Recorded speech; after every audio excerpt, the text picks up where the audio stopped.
16절까지 읽으려다가 너무 많은 것 같아서 9절까지만 읽었습니다. 레위기에서 중요한 것은 다 다뤘습니다. 레위기의 5대 제사, 번제, 소제, 화목제, 속제제, 속건제, 그리고 대제사장 위임식, 그리고 정결법까지, 그리고 지난 16장에서는 대속죄일에 이르기까지 레위기에서 중요한 것은 다 다뤘습니다. 이제 17장부터 27장까지는 실천편입니다. 적용편입니다. 그래서 1장부터 16장까지 레위기의 이론이라면 이제 이론이 끝나고 난 다음에 적용을 해야겠죠. 그래서 17장부터 27장까지는 너희는 내 앞에서 거룩해라. 내가 거룩하니 너희도 거룩해라. 그래서 어떻게 거룩할 수 있는지, 왜 거룩해야 하는지에 대한 이론이었다면 이제는 how, 어떻게 거룩할 수 있는지에 대한 구체적인 방법들을 제시해 주는 거죠. 우리가 공부를 하다 보면 질문이 생기잖아요. 이론을 공부하다 보면 질문이 생겨요. 이건 어떻게 해야 되지? 또 저럴 때는 어떻게 해야 되지? 마치 그런 질문들에 대한 답을 하는 것처럼 이 17장부터 구성이 되어 있습니다. 자, 어떤 질문이 떠오르게 될까요? 1장부터 16장까지 쭉 보면서 여러 가지 질문이 있을 수 있겠지만 이스라엘 백성들이 출애굽을 할 때 사람만 출애굽을 한 게 아니라 짐승들도 가축들도 출애굽을 같이 했어요. 그래서 이스라엘의 광야를 지나는 중에 고기를 먹으려면 먹을 수 있었어요? 없었어요? 있었어요. 왜냐하면 짐승이나 가축이 있으니까. 그래서 양을 잡든지 소를 잡든지 염소를 잡든지 고기 먹고 싶으면 고기 먹을 수 있었단 말이죠.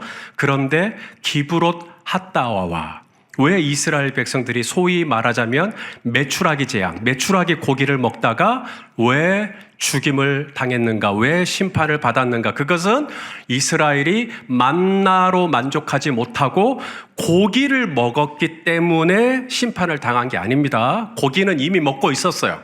먹을 수 있었어요.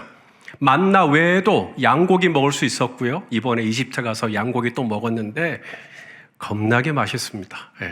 양고기 먹을 수 있었고요. 또 염소고기 먹을 수 있었고 다 먹을 수 있었어요. 그런데 왜 심판을 받았는가? 그들이 고기를 먹었기 때문에 심판을 받은 게 아니고요. 이미 고기를 먹을 수 있도록 하나님이 짐승과 가축을 다 주셨는데 그들은 공짜로 더 먹고 싶었던 거예요. 만나를 공짜로 얻었던 것처럼 고기도 더 먹고 싶은 거예요. 그래서 하나님이 공짜로 메추라기를 몰아서 다 쏟아 부어주신 겁니다. 그리고 그것을 먹었을 때 심판을 받게 된 것이죠. 그래서 그 무덤, 기브롯 핫다와, 그 뜻이 뭐냐면 탐욕의 무덤. 이것이 지난 시간에 나눴던 말씀이에요. 자, 이제 어느 집에 한 아들이, 우리 재성이가 여기 있는데 우리 고강효 집사님한테 그러는 거예요. 아빠, 나 고기 먹고 싶어. 다음 주가 내 생일이니까 아빠, 나 고기 먹고 싶어. 그러면 이제 고강효 집사님이 이제 고기를 사준단 말입니다. 고기를 잡아야죠. 고기를 잡아야죠. 자, 양이 있으면 양을 잡으면 될 것이고, 염소가 있으면 염소를 잡으면 될 것이고, 소도 잡을 수 있겠지만 소는 좀 비싸니까. 그래서 어떻게 잡을 것이냐? 고기를 먹고 싶으니까 오늘 당장에 아무 데서나 아무렇게나 고기를 잡을 수 있느냐? 이것이 이제 질문이란 말입니다. 떠오르는 질문. 자, 여기에 대해서 하나님이 17장에 뭐라고 대답하시냐면 아무 데서나 고기를, 짐승을, 가축을 도축할 수가 없다. 잡을 수 없다. 이것이 17장의 말씀입니다. 자, 3절과 4절 읽어보겠습니다. 시작.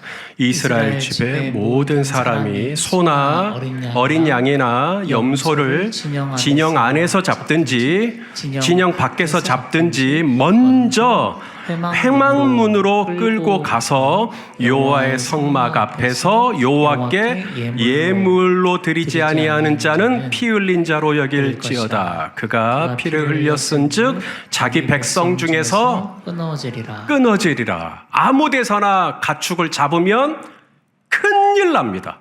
끊어져요. 하나님이 당신의 백성이 아니라고 잘라버립니다. 이게 큰일 나는 죄예요. 큰 범죄입니다. 무조건 진영 안에서 잡든, 진영 안은 자기 장막이죠.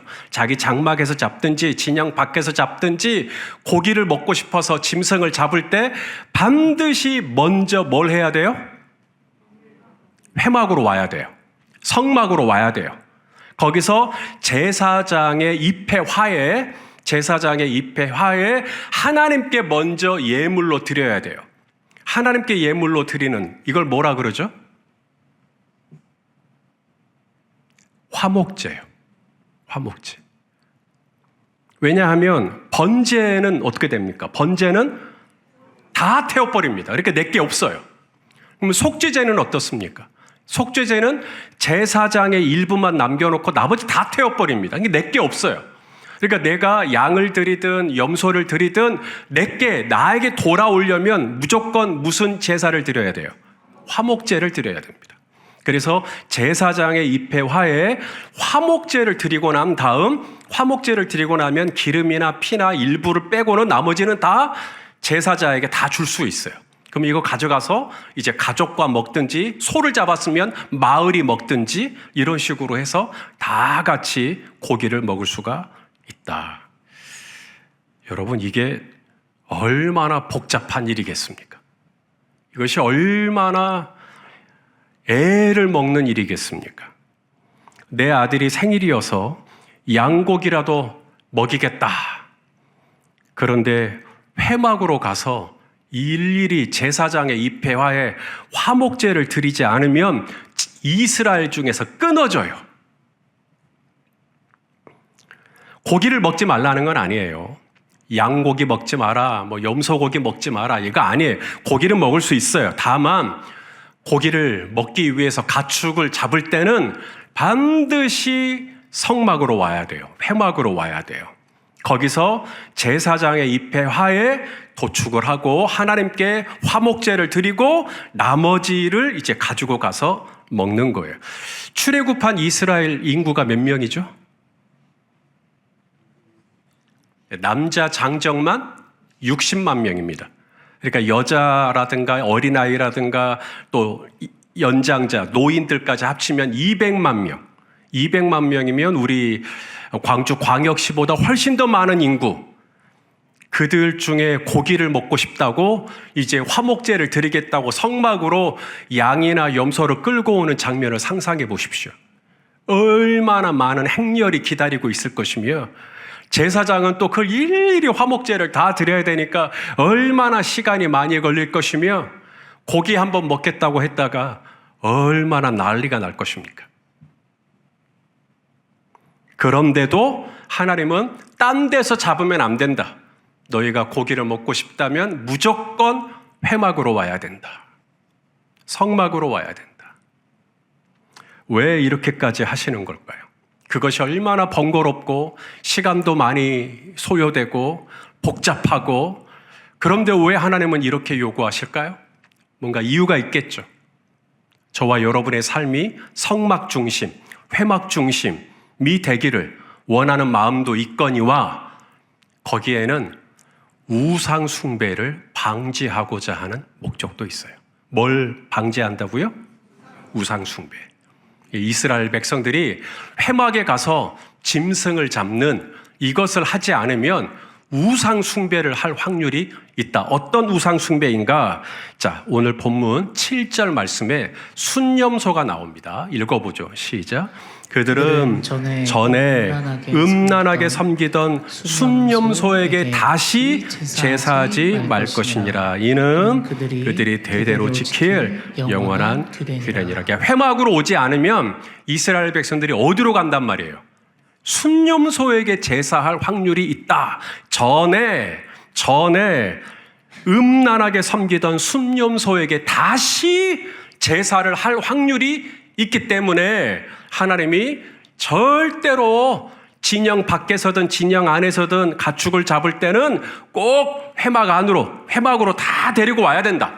안 그러면은 예전에 전에 하던 방식, 습관이죠. 전에 하던 방식이 있기 때문에 순념소에게 다시 제사를 한다. 여기 순념소라는 말, 히브리어로 사이르라는 단어인데 우리말로는 순염소라고 번역을 했죠.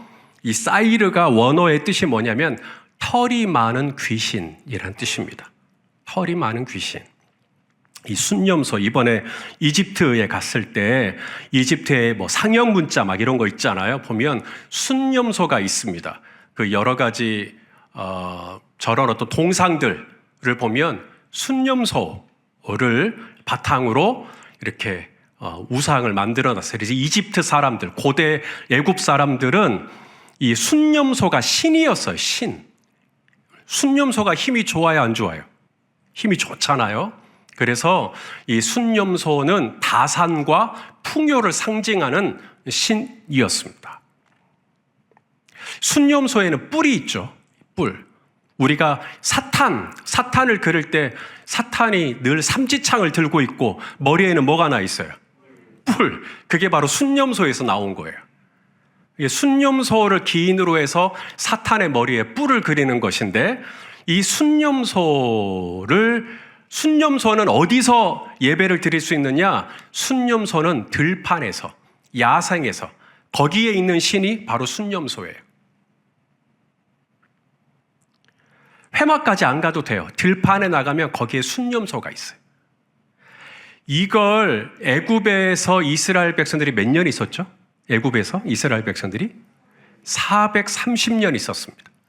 30년을 한 세대라고 하면 430년이면 14세대, 14세대.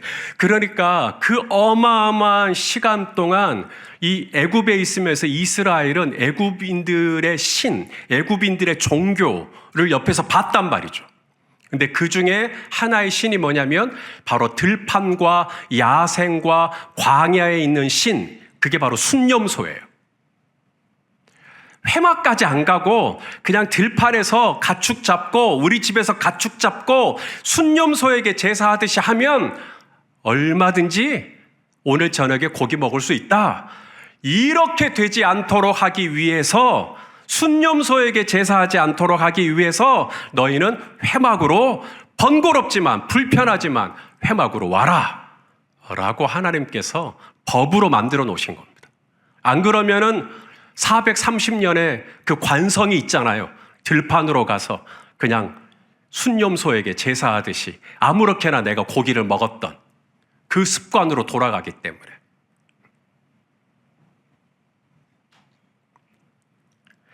이것은 영구적인 율법은 아니에요. 이스라엘이 광야 생활 40년, 광야 생활 중에만 적용된 법입니다. 다시 말해 가나안 땅에 정착한 이후에는 회막으로 끌고 오지 않아도 돼요.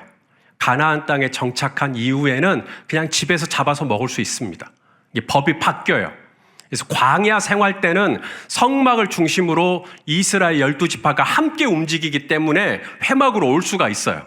하지만 가나안 땅에 정착해서는 저 북쪽에 있는 단 지파가 예루살렘, 유다 남쪽까지 오려면 수백 킬로를 걸어와야 돼요. 그러면 큰일 나죠. 어려운 일이 생길 수 있습니다. 그렇기 때문에 현실적으로 불가능해서 정착한 이후에는 각자 집에서 얼마든지 오늘 저녁에 도축해서 고기 먹을 수 있어요. 하지만 광야 생활 때만큼은 들판에 가서 야생에서 아무렇게나 짐승을 잡을 수 없다. 오직 회막 안으로 다 들어와야 된다.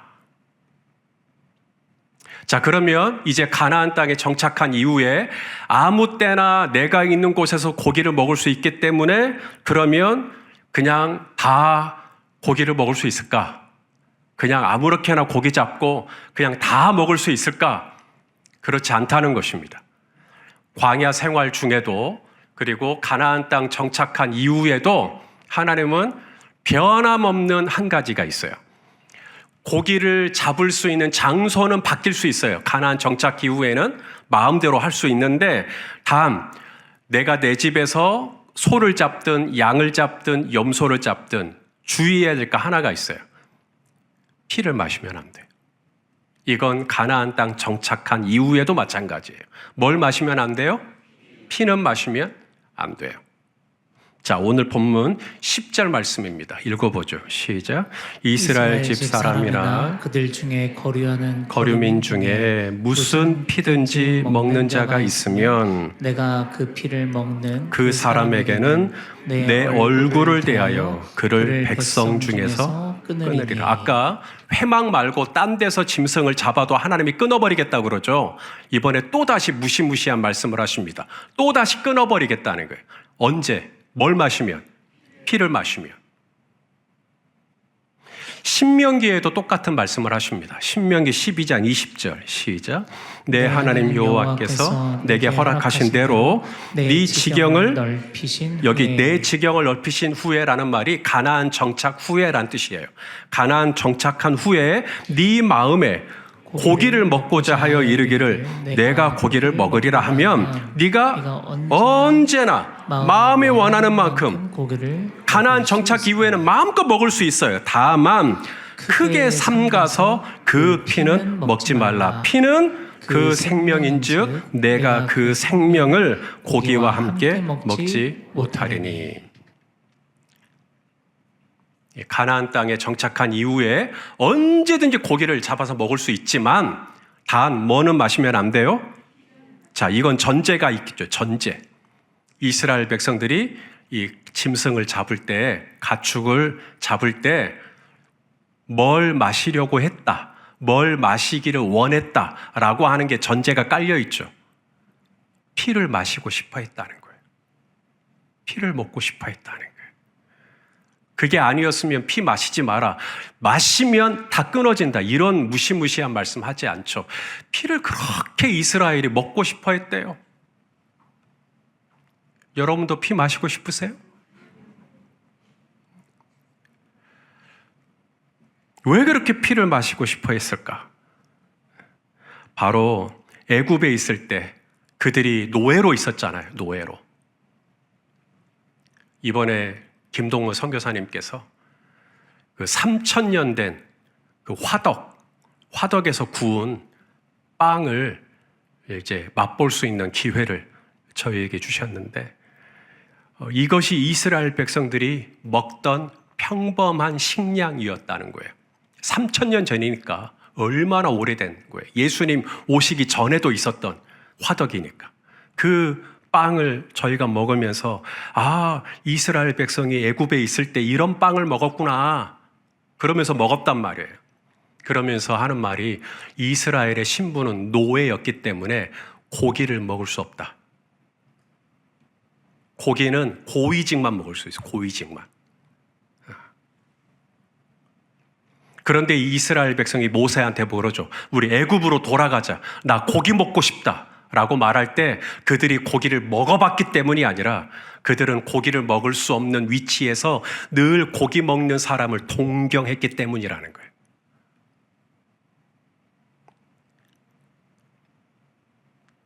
그래서 이 고기를 먹을 때 이 애굽의 파라오는 황소의 피를 마십니다. 황소의 피를 마셔요. 의식 중에 황소의 피를 쫙 마셔요. 그러면은 그런 모습을 보는 거죠. 이 짐승의 피를 마실 때 애굽 사람들은 그 피에 생명이 있다고 봤기 때문에 이 황소의 생명이 내게 전가돼서 내가 그만큼 더 오래 살 수 있고 내가 더 건강해질 수 있고, 그래서 피를 먹는다라고 하는 것은 오직 고위직만이 누리는 것이었어요. 그래서 이스라엘이 광야로 나왔을 때 야생에서 이 짐승을 잡고 그 피를 나도 애굽의 파라오처럼 마시고 싶은 거예요. 나도 그걸 한번 누려보고 싶은 거예요. 그런데 하나님이 그러지 마라. 그러지 마라. 왜요? 피는 생명이고 생명은 누구에게 속해 있어요? 하나님. 피는 내 거다. 그러니까 피는 건드리지 마라. 그런데 우리 예수님이 오셨어요. 그리고 예수님이 뭐라고 말씀하시죠? 내 피를 마셔라라고 말씀하십니다. 구약에서는 피를 마시지 말라 그랬는데 신약에 와서 예수님은 내 피를 마셔라. 짐승의 피를 마시지 말고 황소의 피를 마시지 말고 이 세상의 피를 마시지 말고 누구의 피를? 예수님의 피를 마셔라. 내가 너희에게 주는 예수님의 피를 마셔라. 그래야 너희가 영생할 수가 있다. 그래서 진정한 영적인 생명, 진정한 힘, 그것은 세상이 우리에게 주는 피가 아니라 예수님이 우리에게 주는 피, 예수님의 보혈, 여기에 진정한 생명과 힘과 능력이 예수님의 피에 있는 줄로 믿습니다. 자, 또 이런 질문이 있을 수 있어요. 집에 양이 없어요. 가난해서. 집에 염소가 없어요. 가난해서. 소는 당연히 없고요. 근데 고기는 먹고 싶어요. 이분들 어떻게 하면 좋을까요? 김미희 권사님, 이런 분들 어떻게 하면 좋아요? 고기는 먹고 싶은데 집이 너무 가난해서 양도 없고 염소도 없고, 네, 이럴 때는 정순회 권사님을 찾아가는 거예요. 그래서 정순회 권사님 집에 양도 있으니까 권사님이 양을 잡아서 뒷다리 정도만 나 좀 주라고, 그렇게 할 수도 있겠죠. 자, 이분들이 어떻게 먹냐면 비둘기를 잡습니다. 비둘기. 이번에 이집트 가서 비둘기 구이도 먹어봤어요. 딱 한 입 먹고 바로 겸손하게 내려놨어요. 예. 맛이 없더라고요. 예. 양고기는 맛있었는데. 이 비둘기를 먹습니다. 비둘기 구이를 먹어요. 그래서 그 성경에도 보면 번제를 드리거나 속죄제를 드릴 때 이제 집 비둘기든 산 비둘기든 이런 말이 나오죠. 집 비둘기라는 말은 사람이 이 비둘기를 이제 말하자면 사육하는 겁니다. 그리고 산 비둘기라는 말은 야생을 의미하고요. 제가 이번에 이집트 갔을 때 저런 탑 같은 게 보여요. 도시 곳곳에. 탑. 저 탑이 뭐예요? 저 타워가 뭐예요? 라고 물었더니 비둘기 탑이라는 거예요. 비둘기 탑. 그러니까 하늘을 날아다니는 비둘기들이 저 탑에 모여서 저 탑에서 이제 주는 모이 같은 걸 먹고 지내는 거죠. 저러면 이제 저 비둘기는 집 비둘기가 되는 겁니다. 사람이 직접 그 비둘기를 케어하니까요. 저 타워에 올라와 있는 사람들, 그리고 비둘기가 보이시죠? 이것을 고대에서는 이런 모습이 있었다고 해요. 저런 모습으로 비둘기 타워를 만들어 놓고, 그럼 비둘기들이 야생에서 막 날아다니다가 저런 구멍 안으로 들어와요. 그러면 사람이 주는 먹이를 먹으면서 지내고, 거기서 필요한 비둘기를 잡아서 제사용으로, 식용으로 쓸 수가 있는 것이죠. 그래서 정 고기를 먹고 싶은데 먹을 수가 없다. 만나도 있지만 나 고기 좀 먹고 싶다 오늘. 그런데 우리 집에는 양도 없고 염소도 없고, 그러면 저 타워를 가는 거예요. 저 타워에 가서 아무 비둘기나 잡으면 돼요. 그리고 그 비둘기로 내가 오늘 고기를 먹을 수가 있었다. 좋아요, 안 좋아요?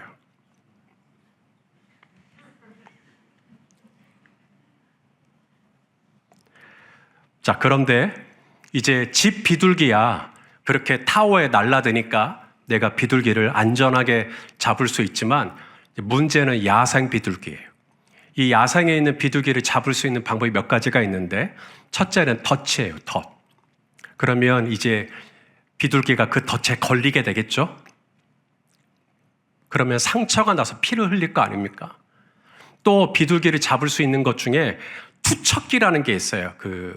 우리가 부메랑 던지듯이 그런 투척기 같은 게 고대에 있어서 그걸 쫙 던지면 이제 하늘을 나는 비둘기 한 마리로 딱 맞으면 떨어지는 거죠. 그래서 이제 그걸 잡는 건데, 그렇게 되면 비둘기가 또 피를 흘리겠죠. 피를 마시면 안 되잖아요. 근데 피를 흘려요, 벌써.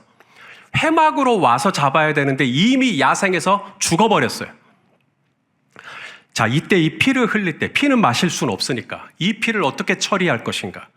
자, 이에 대해서 오늘 말씀하십니다.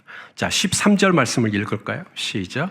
모든 이스라엘 자손이나 그들 중에 거류하는 거류민이 먹을 만한 짐승이나 새를 사냥하여 잡거든 그것의 피를 흘리고 흙으로 덮을지니라. 자, 사냥을 하다가 비둘기가 벌써 피를 흘려요. 그러면 그 피를 땅에다가 다 쏟아내고 흙으로 덮고 그 다음에 고기를 먹을 수가 있었다. 이스라엘이 이제 광야를 지나잖아요. 바란 광야, 에돔 광야, 신 광야, 가데스 바네아 광야, 이런 여러 광야들을 지날 때 야생에 있는 동물들이 있었을까요? 없었을까요? 있었겠죠. 뭐였을까요?